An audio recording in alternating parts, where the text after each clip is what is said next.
parler encore d'animation et aujourd'hui nous allons parler des sorties de cet automne. J'ai 20 séries à vous présenter aujourd'hui, donc ça va être un petit peu long et je vais essayer de raccourcir, de parler pas trop longtemps sur chaque anime. Donc premier anime que je suis qui est sorti, ça s'appelle Golden Time. C'est l'histoire d'un jeune lycéen qui a passé son diplôme et donc qui va dans sa première université et en fait il va rencontrer son premier ami si on peut dire et sa copine est juste infernale, c'est une stalker comme on dit au Japon, c'est-à-dire qu'elle arrête pas de le suivre partout, c'est une amie d'enfance qui veut absolument sortir avec lui et qui s'est mis dans la tête qu'elle se marierait avec lui et malheureusement son ami ne veut absolument pas d'elle et lui qui va se retrouver au milieu de ce couple va essayer plutôt d'être tendre et d'avoir de la compassion pour cette fille justement qui se retrouve rejetée tout le temps et au final il va finir par, on s'en doute un peu, tomber amoureux de cette fille. Donc voilà, on sait pas comment ça se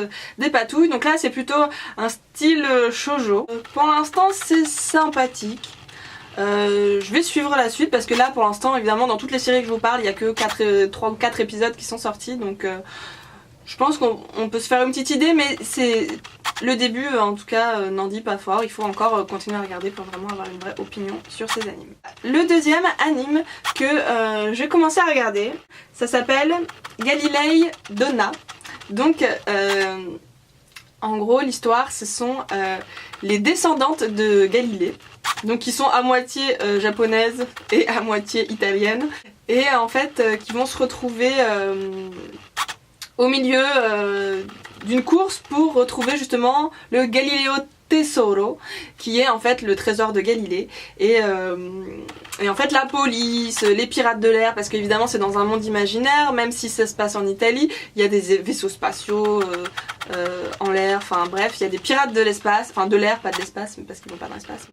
Cette animation a l'air pas mal, pour l'instant les dessins sont assez jolis, moi j'aime bien, les trois sœurs en fait ont chacune leur spécialité évidemment, il y a la plus jeune qui est plutôt l'ingénieur de génie qui arrive à confectionner un vaisseau et tout, et puis il y a l'aînée qui est plus sage et qui veut être procureur et qui donc connaît tout sur la justice et tout, les lois et tout ça, bref, et puis il y a celle du milieu qui est plutôt la lycéenne normale, ou la collégienne d'ailleurs, je sais pas trop, qui est amoureuse, voilà, et qui arrive bien à se battre aussi, elle fait du corps à corps et tout, elle arrive bien à se battre. Bref, elles ont chacune leur spécialité, comme un peu dans tous les animes, pour différencier les personnages, et je trouve ça assez sympa. Donc je vais m'arrêter là parce que sinon je vais parler trop longtemps sur chaque anime. Le deuxième anime que je vous présente, c'est une suite, et ça s'appelle Maggie, The Kingdom of Magic, donc Maggie évidemment... que vous avez peut-être déjà suivi, qui se passe dans un monde imaginaire aussi, mais basé sur le style oriental avec Alibaba, Aladdin, voilà, on retrouve tous ces personnages là. D'ailleurs ils reprennent ces noms là, et moi j'adore cet anime pour l'instant. La saison 2 commence bien, j'attends de voir la suite aussi, mais c'est un anime que je suivrai, voilà. Ensuite, il y en a un qui ressemble un peu à Maggie en termes de nom, mais qui s'appelle Nagi, et le titre en entier c'est Nagi no Asukara, et celui-là aussi il a très bien commencé et j'aime beaucoup. En fait ça se passe sur Terre au Japon, mais en fait il y a un village sur Terre et un village dans l'eau qui cohabitent. L'homme viendrait de l'eau finalement et après est parti vivre sur Terre. Et c'est intéressant de voir déjà que l'animation est super bien faite, les personnages sont attachants, sont mignons, c'est des jeunes lycéens. Et donc qui viennent de ce village de l'eau et qui vont devoir aller dans le lycée justement dans le village sur Terre, et je trouvais ça très intéressant de voir comment les deux vont cohabiter, comment aussi il y a un peu du racisme si on peut dire, et tout ça, et pour l'instant ça commence très bien. Je trouve ça très poétique, très beau, le village dans l'eau, on voit comment ils vivent eux, les poissons qui passent au milieu de la maison, enfin bref, je trouve ça très sympa. Ensuite, autre animé qui s'appelle Kyokai no Kanata, et là aussi c'est un anime que j'aime bien, pour l'instant en tout cas. C'est une jeune fille qui est une sorte qui se bat contre les démons en fait, qui gagne sa vie en se battant contre les démons. Sauf que elle a une particularité, c'est qu'elle descend d'une famille qui peut utiliser son sang pour en faire une épée, une arme quoi en gros. et qui a des capacités spéciales. Et donc elle va se retrouver dans une école elle va rencontrer un garçon évidemment qui lui est spécial parce qu'il est à moitié démon, à moitié humain, et donc il a la capacité d'être immortel, et en fait leur rencontre va se faire comme ça, c'est qu'elle va le tuer en fait, et elle va se rendre compte qu'il est mortel, du coup elle va le poursuivre pour s'entraîner sur lui finalement, parce qu'elle n'arrive pas trop à gagner sa vie si on peut dire, et elle va essayer de le tuer tout le temps, et ça commence comme ça, après l'histoire se développe un peu, mais en tout cas ça a l'air prometteur, les personnages sont sympas, elle est assez mignonne, enfin vous verrez dans l'image que j'ai mis là. Elle avait ses petites lunettes, sa coupe au carré, ses cheveux roses avec son gros pull, j'adore son gros pull loose et tout. Celui-là m'a l'air prometteur, donc je vais aussi continuer à le regarder. Le prochain anime que je vous présente, c'est l'anime Kill la Kill, qui fait pas mal parler de lui je crois, et celui-là il est disponible sur la plateforme de visionnage de Wakanim, donc qui permet de regarder les animes pas longtemps après la sortie au Japon, et de manière gratuite pendant un mois après la sortie, et après c'est payant, mais le premier épisode est toujours gratuit à regarder, pour vous donner envie. Donc Kill la Kill, qui est un anime surprenant en fait. Le premier épisode que j'ai vu, ça m'a un peu surpris, surtout au niveau du graphisme, des dessins, parce qu'on dirait un peu, je sais pas, les vieilles animations, et en fait c'est assez drôle, c'est bien fait, c'est un peu un style comique et en même temps shonen, parce que la fille évidemment va se battre aussi avec une espèce de demi-ciseau énorme, super grand, et en fait elle va arriver dans une ville et rentrer dans une école qui est dirigée par la présidente du conseil des élèves, et qui est une dictatrice et qui fait la misère à tous les étudiants, et c'est un peu, tout est tellement surjoué, l'école est immense, contrôle la ville, enfin tout est surjoué, c'est ça qui est assez drôle quand même. Et cette fille va avoir un uniforme scolaire en fait, qui est un uniforme spécial, qui lui donne des capacités physiques hors normes et tout, et donc elle va se fighter un peu contre tous les clubs différents de l'école, et puis contre la directrice du conseil des élèves. J'espère que c'était assez clair quand même. Je vais continuer parce que c'est vraiment intéressant, c'est intriguant quoi. Prochain anime, alors ça s'appelle BlazBlue Alter Memory, qui est aussi visible sur la plateforme Wakanim. Alors celui-là j'ai eu un peu de problème parce que apparemment il est tiré d'un jeu vidéo, et en fait l'histoire commence directement, il n'y a pas trop d'explications, on est un peu perdu, en fait ça s'adresse surtout à ceux qui ont joué au jeu vidéo, et malheureusement moi j'y ai pas joué, donc j'ai trouvé ça dommage parce que l'histoire, le héros en tout cas a l'air charismatique, les personnages ont l'air sympas, et moi ce que j'en ai compris c'est que c'est une sorte, le héros est une sorte de guerrier, mais je sais pas s'il est vampire ou juste que c'est un être magique, enfin bref. Et en fait il est pris dans une boucle temporelle si on veut, où il arrête pas son destin c'est toujours de se battre contre un espèce de robot humanoïde, et à chaque fois il se fait tuer, et la boucle à chaque fois recommence, et il se souvient pas en fait à chaque fois des anciens combats. Et en fait un jour cette boucle va cesser parce qu'il va y avoir un élément extérieur qui est une fille qui apparemment est aussi un robot, mais elle ne le sait pas, enfin voilà, il y a plein de trucs comme ça qu'on n'a pas trop compris, et qui elle non plus ne se souvient pas de son enfance et tout ça, et apparemment ils se connaîtraient les deux depuis longtemps. Enfin bref, son apparition va faire que finalement cette boucle va cesser, et que le lendemain va arriver, et voilà. Très compliqué pour moi de regarder cette série, mais je vais essayer de la continuer pour vous, mais c'est vrai que ça me perd énormément. Alors prochaine série, ça s'appelle Tokyo Ravens. Là c'est aussi un shonen, et c'est l'histoire en fait d'un jeune garçon qui dans un monde où il y a des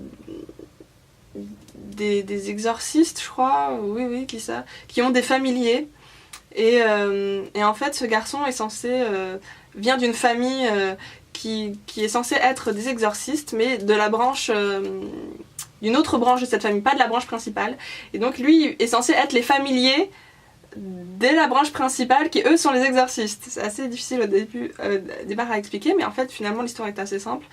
Et voilà, en fait au départ il veut pas avoir cette carrière là parce que il peut pas voir justement ce monde des esprits, tout ça, et en fait en passant un pacte avec justement son amie d'enfance qui fait partie justement de la branche principale de la famille, elle va lui faire un sort sur son œil, une petite étoile là, qui va lui permettre de pouvoir voir ses esprits et de l'aider, et donc voilà, donc pour l'instant ça a l'air pas trop mal, je vous en dirai mieux à la fin justement de ces saisons. Ensuite le prochain anime ça s'appelle Kuroko no Basket, évidemment là c'est la saison 2. C'est un anime de sport, et en général j'aime pas les animes de sport, mais là c'est vraiment destiné à un public féminin, parce que évidemment c'est sur le basket. Donc j'avais bien aimé évidemment la première saison, et évidemment on voit des beaux jeunes hommes avec tous leurs muscles, et puis en plus l'animation est très bien faite, les mouvements de basket c'est quand même pas facile je trouve à faire, et là c'est vraiment, ça fait vraiment des beaux matchs, ils ont chacun des spécialités différentes,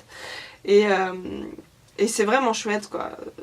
Ça se suit vraiment bien comme série, alors que c'est pas du à la Olive et Tom où pendant 4-5 épisodes t'es toujours sur le même mouvement de terrain, enfin bref.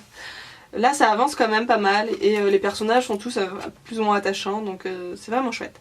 Cette deuxième saison par contre, je trouve qu'elle commence un peu mollement. Ça me donne moins envie de voir la suite, mais je veux quand même continuer évidemment parce que j'aime beaucoup cette série. Mais voilà, ça commence un peu lentement quoi. J'attends de voir la suite pour voir jusqu'où ça nous mène. Prochain anime que je vous présente, ça s'appelle Machine Doll wa Kizutsukanai, et là aussi c'est dans un monde imaginaire où en fait il y a des marionnettistes qui existent et qui grâce à des pouvoirs de magie finalement contrôlent des marionnettes plus ou moins grandes qui ont plus ou moins des formes humanoïdes ou pas, et donc on va suivre l'histoire d'un garçon justement qui veut se venger d'un traumatisme qu'il a eu dans l'enfance, d'un homme qu'on ne sait pas trop qui c'est au début d'ailleurs. Et donc il va devenir marionnettiste justement pour le retrouver et se venger. Et donc il va rentrer dans une école de marionnettistes, et voilà, il va se faire des amis, il va se faire des ennemis. On va découvrir sa relation aussi plus ou moins ambiguë avec cette marionnette qu'il a, qui est humanoïde et qui... en fait, les marionnettes prennent une sorte de conscience et vivent plus ou moins comme des humains avec un certain niveau de magie. Donc ça a l'air intéressant cette série pour l'instant. Je la regarde sans plus, mais je vais la regarder, voilà. Prochain anime que je vous présente, c'est Diabolic Lovers. Et alors là, rien que le nom peut vous dire ce que c'est. C'est-à-dire que c'est un shoujo, évidemment. Et de style harem mais pour filles, c'est-à-dire avec que des garçons, juste pour une héroïne qui est une fille. Et alors là, cet anime me laisse un peu perplexe. C'est-à-dire que l'héroïne est une jeune fille qui a été recueillie par l'église quand elle était jeune, et qui en fait est envoyée dans un espèce de manoir pour pouvoir y vivre dans une espèce de pension, je sais pas quoi, enfin bref, avec d'autres gens, pour pouvoir faire ses études dans l'école qui est pas loin. Et en fait elle va arriver dans ce manoir, et elle va se rendre compte qu'il n'y a évidemment que des beaux jeunes hommes, et que ce sont tous des vampires. Alors oui, c'est la mode des vampires en ce moment, et on en a vu et revu des histoires. Mais là, ce que je trouvais assez intéressant, c'est que c'est une approche différente. Alors oui, c'est le style d'anime où à chaque fois, les garçons vont essayer de draguer la fille et tout ça. Sauf que là, ce sont des vampires, et ce sont pas des vampires gentils, comme on en voit souvent. C'est-à-dire que... ils lui font vraiment peur. D'ailleurs, la meuf est un peu bébête, elle a peur pour un rien à chaque fois. Mais c'est ça qui est intéressant, c'est qu'ils essaient vraiment de lui faire peur, d'être vraiment terrifiant quoi, vraiment des vampires, et en même temps presque à chaque épisode elle se fait mordre, enfin bref, contre sa volonté. C'est un peu des connotations d'ailleurs sexuelles je trouve. Si on met juste le son sans l'image, ça fait un peu une métaphore très forte. Bon, ils sont très forts les japonais pour faire des métaphores comme ça, de toute manière. Bref, cet anime pour l'instant n'a l'histoire de fond, il n'y a pas vraiment d'histoire de fond. Voilà, elle arrive, elle se fait bouffer par tous ces jeunes hommes. Il y a une histoire sur justement sa naissance, vu qu'elle a été récupérée par l'église, elle cherche les origines de son père, enfin bref, il y a une histoire. Mais je pense qu'on ne le saura pas avant le dernier épisode, et que l'histoire de fond, il n'y en a pas vraiment, c'est juste le plaisir de voir des beaux vampires manger une jeune demoiselle, comme on aimerait être mangé. Bref, passons, donc cet anime, voilà, je vais le suivre. C'est marrant pour ceux qui veulent pas se prendre la tête quoi, je pense. Voilà, cette vidéo est terminée. Retrouvez-moi la semaine prochaine pour la suite et fin des sorties de cet automne 2013. Et ne manquez pas la prochaine vidéo. Ciao.